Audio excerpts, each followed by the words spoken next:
What's up, ladies and gentlemen? This is my 2005 Ford F-150 4x4 XLT, and I was having an issue with my engine making a bunch of noise. I did the whole valve train, lifters, and lash adjusters, and the noise was still there. So I basically spent $1,300. Nothing happened, and I basically decided to check the front. This pulley was kind of loose, so I replaced it. It's pretty good now. That wasn't the issue. I turned my water pump. I bought a new one, just in case, so I can replace it. This is not the problem. I put a socket on here with a drill to see if it would make the noise that I was hearing. No noise.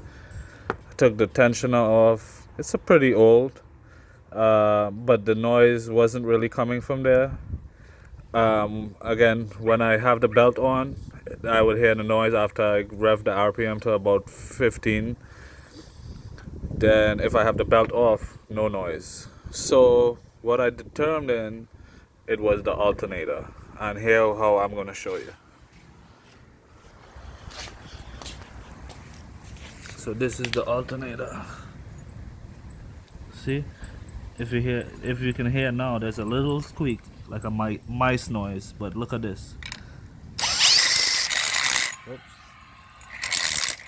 Hold on. Let me get it good. Hear this noise.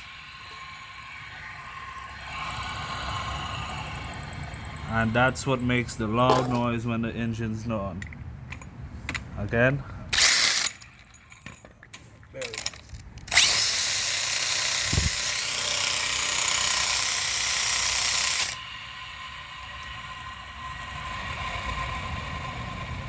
Bad alternator.